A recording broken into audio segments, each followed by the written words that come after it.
Hey, and welcome to the I'm Just Saying podcast. Today is going to be a great podcast. I am here today speaking with Kent Davis. We will be talking about a film that he produced and is starring in titled His Pain. I know we're going to get into, the whole journey of acting in our part B of this episode. But for part A, I'm ready to dig into His Pain.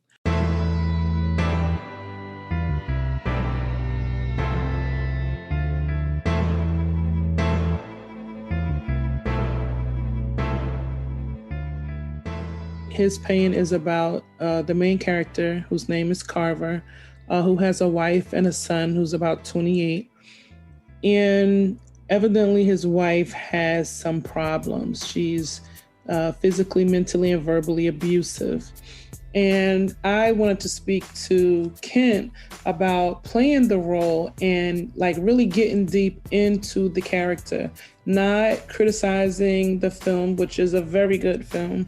It's a short film. And not to criticize anything, of course, like the writing or anything like that, but to just do some psychoanalyzing and some, script analysis or more so getting into the characters. And instead of just scraping off the top and saying, oh, he did this and she did that, just going one deeper and discussing why they may have made the decisions they made and why they, made, the decisions that they made. And so here today with me is Kent, Kent Davis. Why don't you say hello to everyone? Okay, first of all, I just want to say thank you for having me on. I appreciate that. A little bit about me. My name is Kent Davis, and I grew up in New Jersey, the Jersey Shore.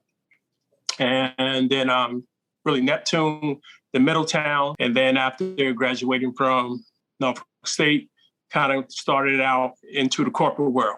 And then I started working, doing concerts for like Will Smith, Jazzy Jeff, Biz Markie, Big Daddy Kane. Started out doing that. And then kind of went over into being into business. I started my a barbershop in Brooklyn. And then I opened up a restaurant in Brooklyn. And I started doing several, a lot of activities and things like that in terms of business-wise. And speaking of like the barbershop, that was pretty much something for me that I gained a lot of insight into the entertainment business. And reason being, I was in Fort Greene, Brooklyn, and I had a lot of actors that would come into my shop. Chris Rock was coming in regularly. I have Wendell Pierce, Isaiah Washington, Roger Bob, a lot of people in the industry. So I was doing, and this acting is something that I always wanted to do. But I want to jump on His Pain. We got to dive into that because that's a world of itself. Tell me a little bit about when I met with Clarence, and he told me, but I want to hear from you, and the audience, I'm sure, wants to hear from you, because by the time they hear his interview, and we encourage them to go and watch it, and then they, hear your interview, I want them to kind of hear all sides of the spectrum of His Pain. So tell us about where you fit in personally with this film. Well, with His Pain, where that really came about, for me, like meeting Clarence, I met Clarence actually when Clarence was probably about 14 years old. I met him through a friend, Stephanie Rose. And at this particular time, I after my, once I started on the soaps, and the soaps went off the air, they got light, I started teaching school. So I was teaching out in Columbia in Maplewood, New Jersey. So then, and I met the friend Stephanie, and she said, I know this young man, he's doing a film. And so she introduced me to Clarence. So that was like when I first met Clarence when he was about 14. So we did a short film together. But then once I, after Clarence graduated from Carnegie Mellon and then he went to LA, then I just told Clarence that I personally wanted to start getting and doing not just acting. I wanted to start creating my own projects, producing, things of that nature. Mm-hmm. So I had reached out to Clarence regarding his pain. I said I wanted to do something different that, in terms of, because I have friends and I know people that have been in relationships and people don't talk about it, like especially men, when you start talking about violence in a relationship. So it's always from the man on a woman. Mm-hmm. A lot of times people don't necessarily look at it that it's a woman on a man too, Mm-hmm. But men, a lot of men not going to necessarily talk about it. I mean, they may talk about it to their friends, but they're not going to, necessarily talk about, whatever they have going on with that woman, because they don't want to make it seem like, I mean, first of all, you can't put your hands, and you shouldn't ever do that, and same thing. But say if a woman puts her hands on a man, a lot of times that man, he has to be at a point where, of course, he can't put his hands back on her. But see, he's not going to necessarily go start talking about it because he don't want to come across as being a punk or whatever. But it's not even about that. It's just something that this does happen in relationships. So once I had reached out to Clarence, I said, I wanted to do a film that shows that a woman is more aggressive towards a man, because it wasn't something I just wanted to just throw out there because it was different. It's I know personal friends that have been through it, mm-hmm. and that's how I approached Clarence. And then Clarence is like, he's a great writer. He can write stuff up. And so I gave him pretty much the idea on what I wanted the message. And then he crafted the story. And then that's how his fame came about. That was so interesting. As I told Clarence, and I told him when I first met him, I had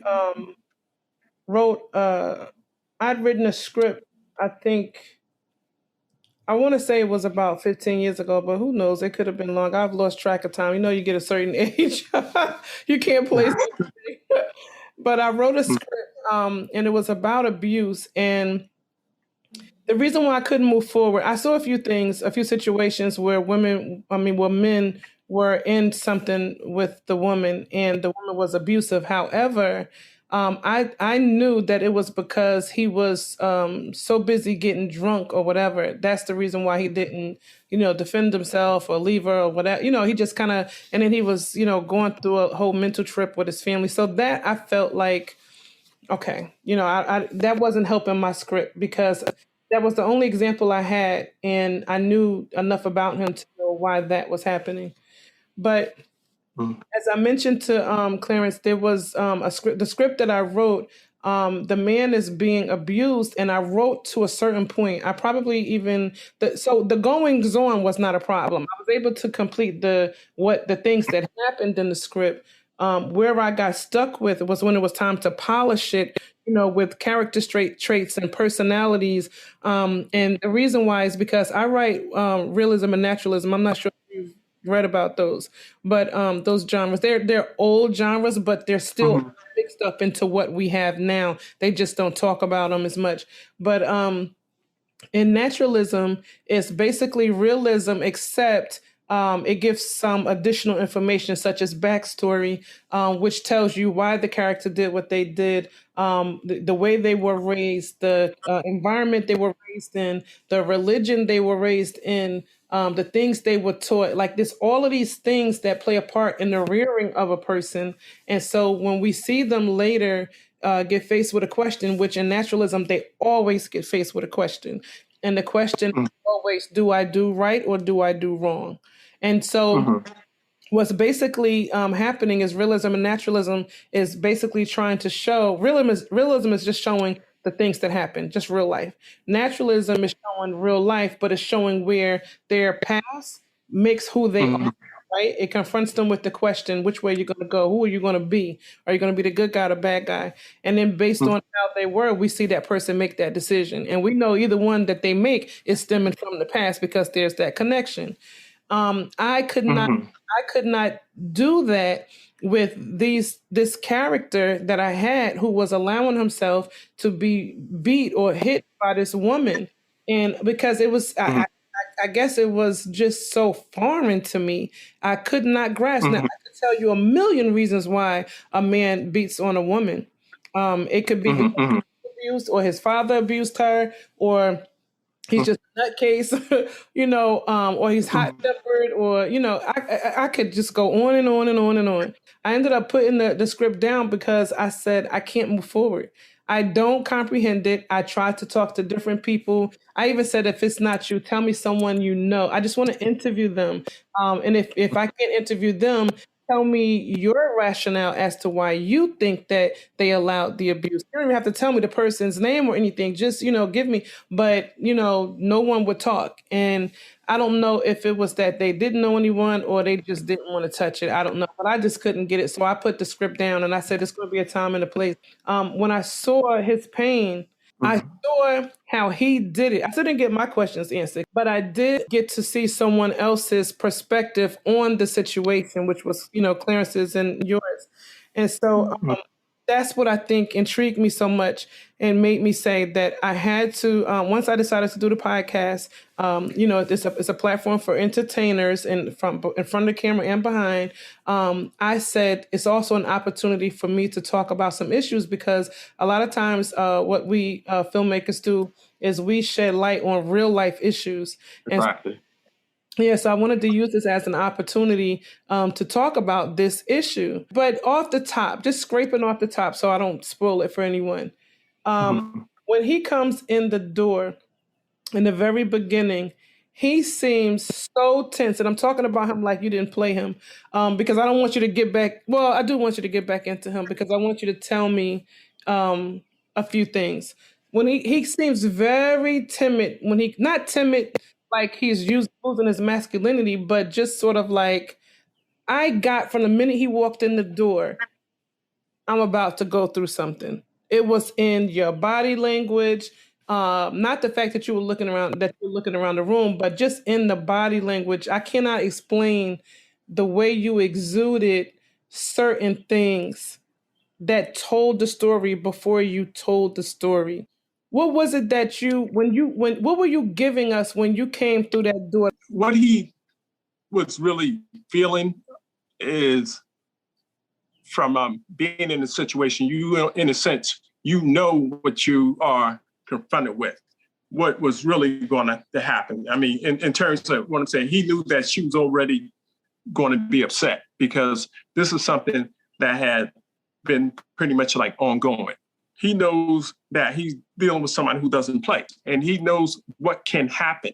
So, and she's already jealous. He's coming in late. Then when he finds out that she's not asleep, now he knows that it's on now. I mean, this is, So now when he walks into the doorway, she says I'm trying to figure out how to say it without giving it away. She asked to do a thing to figure something out, right? And he makes this Mhm. face at her. And so just a quick question.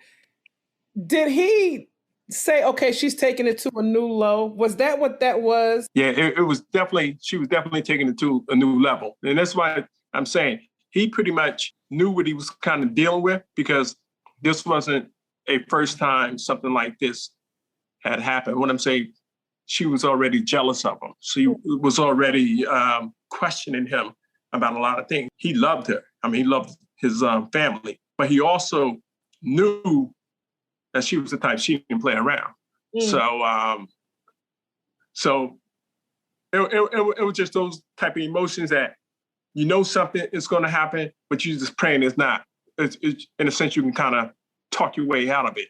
But when she started asking the questions, now he's like, okay. So when he gets to that part, I mean, that's like, okay, where is this coming from? I mean, so he knows he has to do it, You know, Why? I don't necessarily, Why? you know, Why because did if I he, do it? yeah, because if he doesn't, then that's almost admitting guilt. Because if you didn't do anything, what you have to I hide? would ask my ex-husband that. He would have asked me, was I nuts? And he would not have done it. He would not. He would not have done it. And then if I would have tried to carry it, first of all, in my past I had a certain type, so that would have probably been everybody that I was with. But I was sitting there saying to myself, I don't know. Let me ask you the question, right? Instead of beating around the bush, because I think Mhm. about what happened in the next scene, and he admits something to her about the phone. So did I had to start and I hated to question it because I said if it was vice versa and it was the man who was abusive and it was the woman, we would say that he was such a monster that he thought that she would, do it to spite him. Like she just wanted me to, you do this to piss me off. You know how that happens in a film. So I feel guilty thinking that, but I'm sorry. There were certain things that I said, why would he do that if he know that she would, get like that? So solve that for me. Well, I mean, he's also, I mean, like I said, it's almost like a panic situation too. So he pretty much doesn't have anything really planned out on what's going to happen because keeping in mind that he doesn't know if she's going to be up. He doesn't know if she's going to, what's going to be going on. But he knows that he has to think quick about to try to calm the situation down because he also knows that she can be violent with him. So, and he doesn't want to get into anything with her. So now, when he's talking about the phone and he's pretty much just really just trying to go, just trying to calm her down. So that's It was done. It was over. She realized she was about to walk, and then he admitted, if you know what I'm talking about. And I was like, oh, why didn't he leave it alone? okay. Yeah. Well, yeah. When he's, I mean, yeah, that's the kind of thing. Because, like I said, she was walking away, and then he called her back, and then he said, you know, um, then he told her about the phone. I mean, he could have left it alone, but for him, I think he just wanted to be totally honest with her and also let her know that these things were bothering him. That he had to even lie about it. Why couldn't he just be just upfront and honest with her? Why did he have to always be questioning? Now I don't know if she would believe that, but I'll believe that. I'll believe that that he, because it did seem like that. I'll be honest with you. The first time that I saw it, I said, yeah, I said, see, he just wants to have a regular marriage. He probably wants it to be back to the way it was. I don't know if her demon snuck up on her because I think she said they were married for 28 years, right? Mm-hmm. So Yeah, I feel yeah, like some of her demons from the past must have snuck up on her, like as she's getting older or something. Because I can't imagine he would stay 28 years in that. And so I said, well, maybe he just wants to come, clean with her. That's what I said the first time. But when I watched it the second and the third time, I think because I knew what was coming, I was like, well, why did you didn't have to tell her? She was good. Like, and I said to myself, if that was my brother and he came and told me what happened, I'd be like, well, why? You don't have to tell. Just let her, as long as you get her calm, leave it alone. When I saw it the second time and the third time, I said, was he poking? And I started feeling guilty because I was like, you know what I'm talking about when they say, right. you Yeah, just did that to piss me off because you wanted me to, go upside your head, you know? yeah. I mean, and that's the thing. I mean, he was. I mean, Carver was the type of person where he just didn't want to. He just wanted to let everything just be at peace. I don't want you to always think I'm up to something. Mhm. And then and I just think at that particular time, he just wanted to really let her know that I love you. I mean, I don't want it to be where we have to be questioning one another, or you always have to think I'm doing something because that was the thing. She always felt he was doing something and he wasn't. So that was just pretty much letting her know that yeah, I did lie to you, but I love you, and then I would never do anything to you, against you. I'm not going to be with someone else. I'm not going to. He just really want to just be open. You don't ever have to worry about me, cheating on you, being unfaithful. I'm not going to do that. But he knew for her that she didn't believe him, and then he really wanted her to believe him. So that's why I say he called her back, because he wanted to, let's just squash this right now. I don't want to be with anybody but you. And he wanted her to know that.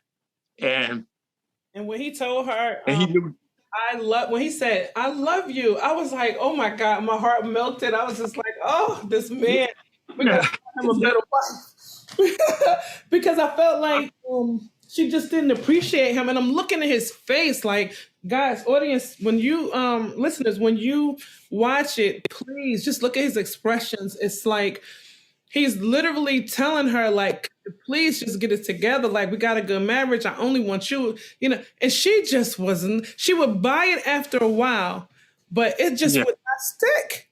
But on his part, then when he called her back and said that he lied to her, that was now even more reason. Yeah. Now now I know I can't trust you, because I knew you were lying. If you were lying about the phone, you lie about other things. So that was a mistake he made, because he probably shouldn't have said anything, but. But he, as with anybody, they're just trying to get what they want. And I think that's what it was. His want was to have a happy wife. You know what I mean? And so that's why he was going more for what he wanted as opposed to what he should have done.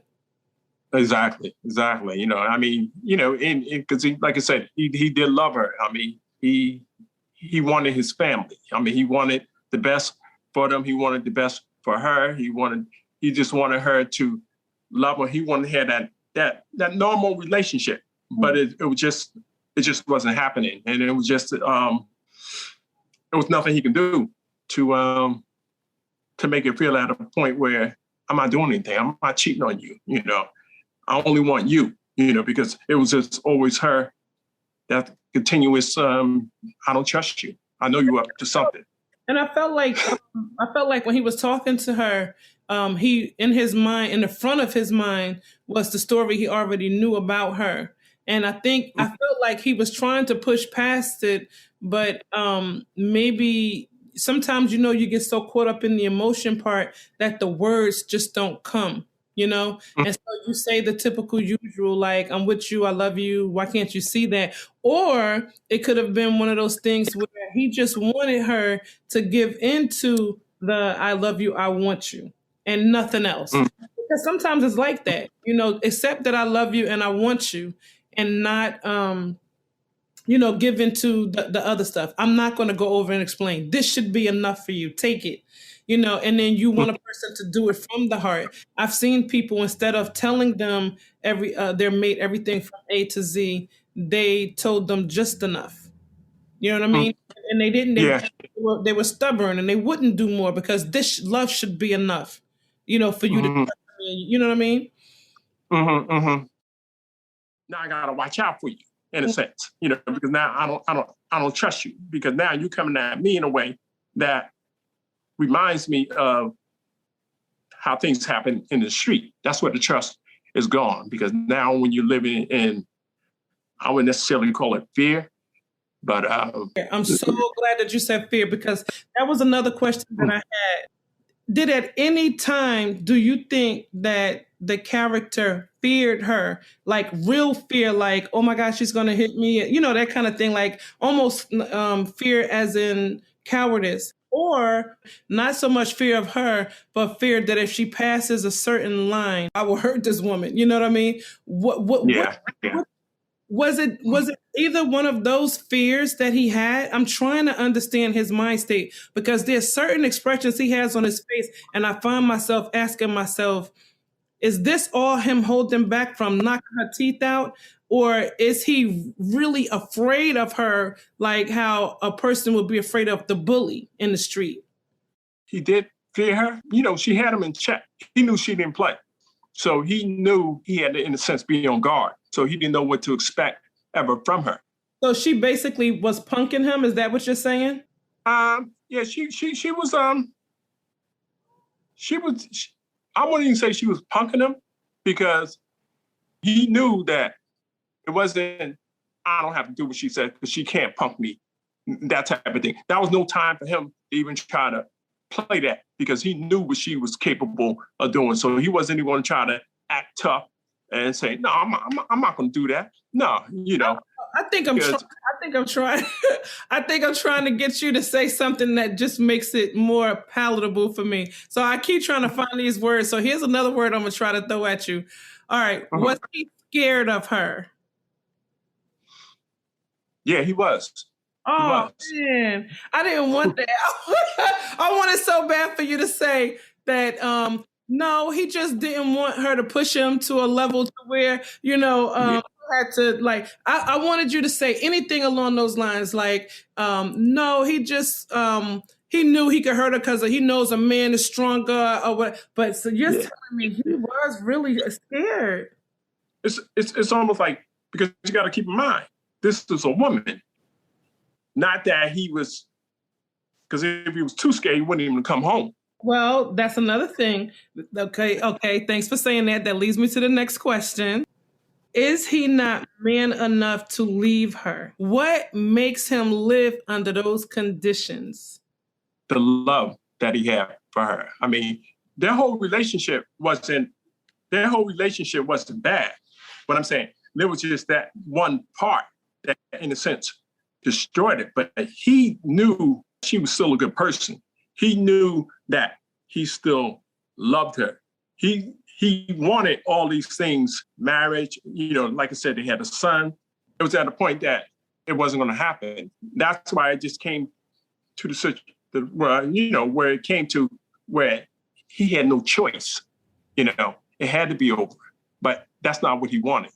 Mm-hmm. I mean, he would have never left her. He would never just walked out on her and left her. He still believed that even though it had been going on for so many years, that it was still going to change because he knew that she was still a beautiful person, someone that he loved. And he looked at that part of her that he loved and tried to dismiss the other part. But then the violent part, in a sense, just overrode everything. I mean, and it just destroyed, the whole relationship. Yeah. Yeah,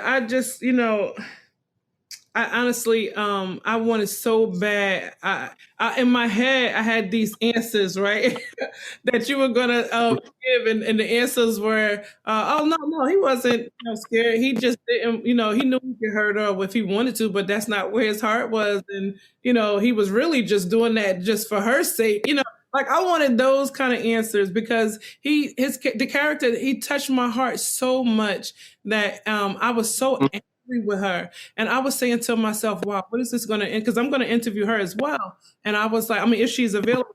And I was like, what is your interview going to be like with her? Because she's a good actor. When you can make people dislike your character, if that's the job and you do it well, oh my goodness. Like she could shake it off and move on with her life, but we still stuck there. So, yes. Yeah. You know what I mean? So what was it like on set working with her, when she's going through those, because she was really good at that, being, mean and evil. Yeah, I mean, I have to say, I mean, Nicole, I mean, she's a phenomenal actress. I mean, just being on set, working, going through the scene, she really went into that character. The level that she brought, I mean, it just made that whole thing just really move smoothly because she just really got into that character and she wasn't playing around. And I know you are Meisner, so I can imagine how much easier she made your job because she was given the energy. She definitely was. All you had to do is just, when they say be in the moment, all you had to do is just be in the moment with her because the way she was bringing it, it was like, okay, For me, and as a director, what I've seen is asking an actor to act sometimes is more of an imposition than asking them to react. It just seems because I think that people relate more to reacting, right? Mm-hmm. He gave you a lot to go on, like, oh my goodness. And I always, every time you reacted, it was so on target with what she was. And that's, I was saying, Yeah. and I'm not going to lie, I said in my head, I wonder if he's Meisner because, and I didn't see your bio at the time, but I said, I wonder if he's Meisner because she was giving the energy and you were sucking it up and you were going with it. And that's Meisner. And I was seeing that and I was just like, wow. And then I was asking myself all these questions, like, I wonder how much they rehearsed it. Like, because it was really good. You two bounced off each other really well. Yeah, and that's the thing. And I mean, even they speak Meisner, and that's when, and I was, Ron Seston, he was like a phenomenal, acting teacher, just learned so much at the neighborhood playhouse. But the one thing he always said, he said, you got to deal with that person. I mean, so when she was given, it's almost like you got to deal with her. I mean, you have to deal with that, with that character. And she was just, and she just really brought it so strong. I mean, it was like, whoa, okay. You didn't have room to really, she just made it very smooth to really get in and deal with that whole, that character. I mean, because she was just, she was amazing, really amazing. And I've never been jealous of someone else's work to say, oh, I wish I could have directed that. And I did for this. I was like, oh, I wish I could have directed it. But at the same time, that was because you guys were really good. I still don't know if I would have understood Carver enough to direct. And I've gotten lots of I've won awards for writing, directing, and producing. So, but at the same time, when you're doing your homework as a director, like I tell people all the time, it's not easy. It's not, you don't roll out of bed and direct. And as I always say, you lead them to the water. You don't tell them how to drink it though. But they do rely on you to lead them. And so in order for you to lead them, you have to understand. And I still don't you see how many questions I'm asking you about him. I could write a little book, a short book, just trying to analyze this character. I'm telling you, I don't care if they're teachers or preachers, or I don't care who they are. I only know men who they won't put their hand on a woman, but if she act too much like a man, it's on. Mm-hmm. You know what I mean? Mm-hmm. So, right. Yeah, that's what I know. I don't know anyone that has that many patience because even toward the end, he could have really went ham, and I won't spoil it for everybody, but he could have went ham, but he still had a lot of composure, and you can still see that he had a lot of love. And I was just like, yeah. But I gotta tell you, a man like that, every woman should not have. I'm so sorry. Like I said, even like towards the end, it was almost like he was drained too. He was just drained that this has been ongoing for so many years. And then at that point, it's almost like, here we go again. It never stops. So it's just that mindset that he had to be in every time he was, with her. So it's almost like you adapt to that whole relationship. You can't, in a sense, you can't be yourself because now you have to adapt to her. Because now at the point, he's always expecting something to be wrong. How many years would you say that it was rocky to the point to where, you're not coming home on purpose type of thing? The whole time from the relationship. Because just like anything, you had the good and you had the bad. But after, it was pretty much that seesaw. So he never was ever able to lose that fear. He just always felt that it would get better. This is going to get better. It's going to get better. She's going to learn to trust me. She's not going to question me. It just never happened. It just continued to go on and on. Even when the son was around, she acted like a loving wife. I was watching that. So she loves her son, and she wanted him to think that you guys were hunky-dory and it was all good. I hadn't thought about it before, but listening to you now, I'm wondering, and it's probably the writer in me coming out, but I'm feeling like when the son went away to school, maybe that turned up. Because now she doesn't have anybody around to put that facade on for now. He's away at school. So now if she feels like, acting a certain kind of way, there's nothing to make her pull it in, because I can imagine, how you get some of those men even that they're abusive, but they love their kids. In a sense, it picked up, it picked up more. Now she became more aggressive, and then it's like that embarrassing moment, because now you have something that you've been hiding from your son. Mm-hmm. Now you got to let him know that this is what's been going on, for all these years. We've had this, it's been a violent relationship. I noticed that she had a certain expression on her face. It was one that was what you could tell she felt bad and she felt guilty, but she also had an expression at a moment that seemed like this is. The other times I felt like she wanted to do better. She wanted to be better, but she probably couldn't understand herself.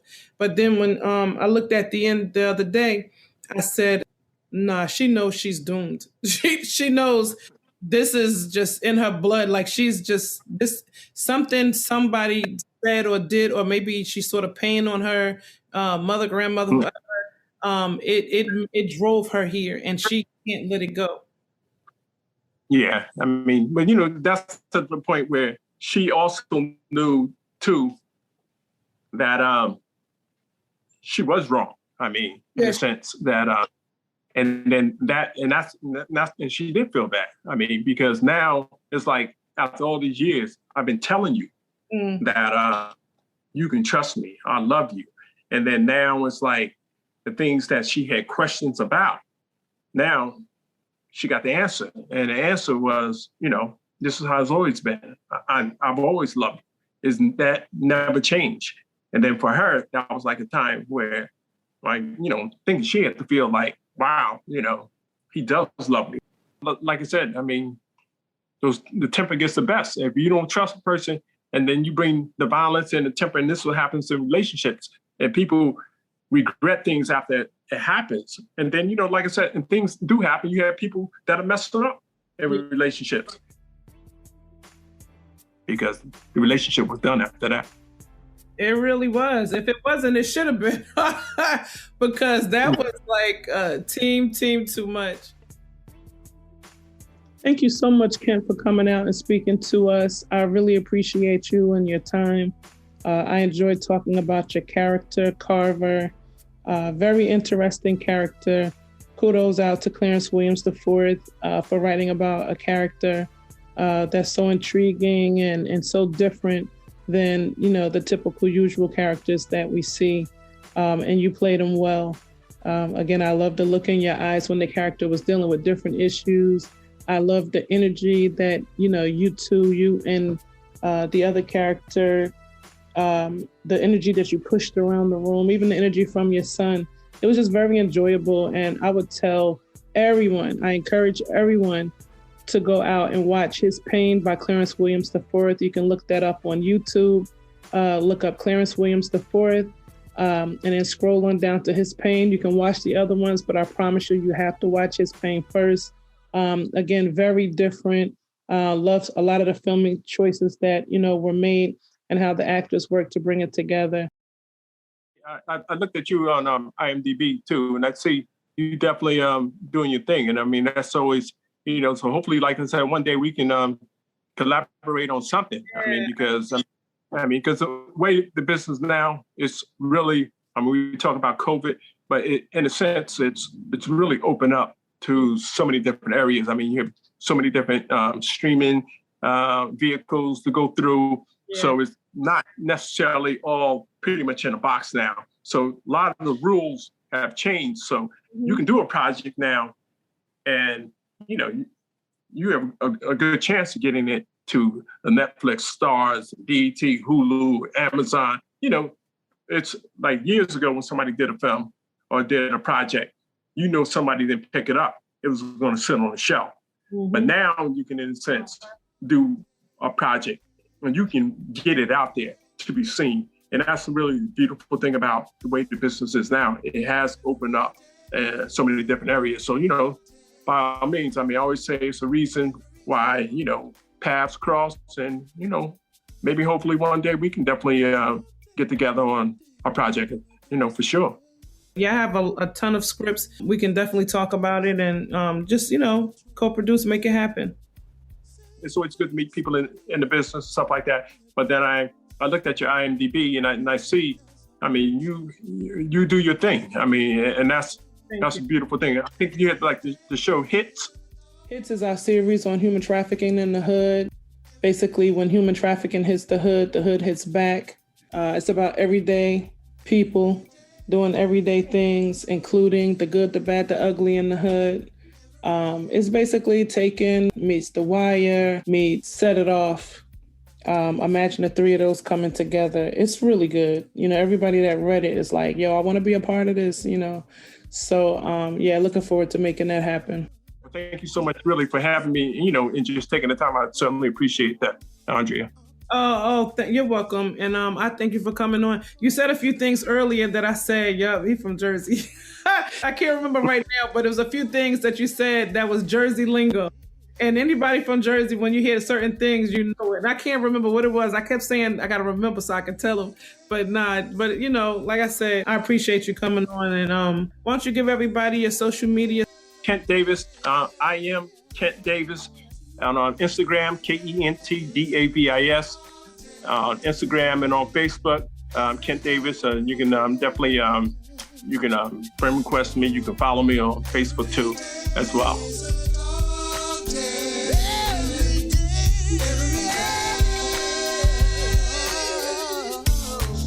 You've been listening to I'm Just Saying with Andrea and friends.